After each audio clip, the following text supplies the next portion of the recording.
Tumeona ya kwamba rais mwenyewe William Ruto anasema ya kwamba hawa jamaa atakuwa anawashinda mapema asubuhi na mapema sana mnamo mwaka 2027 uchaguzi mkuu wa Kenya.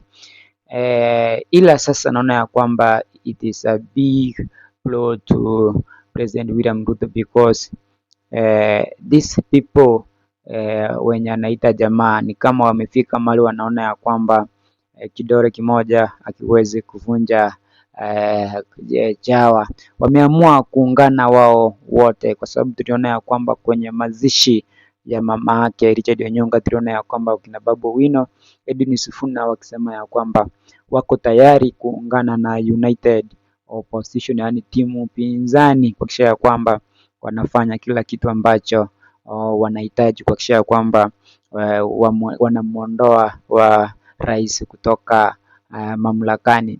Lakini tumeona ya kwamba bado hali ni tete, kwa sababu Ruto mwenyewe pia amejipanga vizuri na kwenye mikakati. Miongoni mwa watu ambao wanaweka mikakati yao kuwa imara sana ni William Ruto. Kwa hivyo sio kitu ambacho ni chepesi mno namna ambavyo timu pinzani inatarajia na rais pia asione ya kwamba ni jambo rahisi sana kuwashinda timu pinzani, kwa sababu timu zote mbili unapata ya kwamba kila timu imejipanga vilivyo kuhakikisha ya kwamba wanafakamiana kwenye nafasi wakati ukifika. Lakini jambo kuu haswa ni kwamba unapata ya kwamba watu wengi ambao wamekuwa karibu sana na William Ruto, wengi ni wale ambao wanasema ya kwamba acheni tuende tukamue alafu turudi, wakati ukifika tutarudi nyumbani, kwa sababu tumemuona gavana wa Kisii County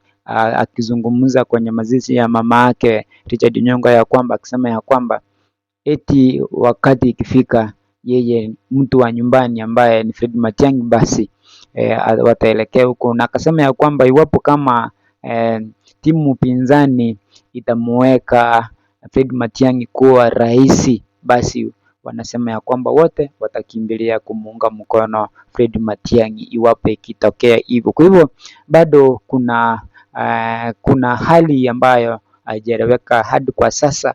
Tumeona kwamba timu pinzani haijachagua kikosi maalum ambacho kinaenda kukabiliana na William Ruto mnamo mwaka 2027. Tunatarajia ya kwamba kuna wengi ambao wanasema ya kwamba aidha Sifuna atakuwa naibu rais, alafu Kalonzo awe rais kipindi hicho, kama kipindi hicho kikifika, kulingana na timu pinzani sasa kikosi chao. Kuna wengine ambao wanasema ya kwamba Sifuna waende na Matiang'i, wengine wanasema Sifuna waende na Kalonzo. Sasa ni hali ambayo haijawekwa wazi tuone ya kwamba hali itakuwaje, lakini inasemekana ya kwamba timu pinzani inasema ya kwamba iwezi ikatoa kikosi chao mapema, kwa sababu watakuwa wanaangaishwa na wengine watanunuliwa, ndio maana wamekanyagia chini kwa kusubiria muda ukifika ndio waweze kutoa kikosi chao rasmi. Langu jina lasalia kuwa Maskini Msomi, na hii ni Maskini Msomi Tisho Mkatoliki TV, kitu ambacho kinakupatia taarifa kama hizi. Hakikisha kwamba una subscribe kwenye channel hii ili upate uondo kamili. Nakutakia kila laheri, Mungu akujalie na anijalie mimi ili tuweze kuelimishana kila wakati.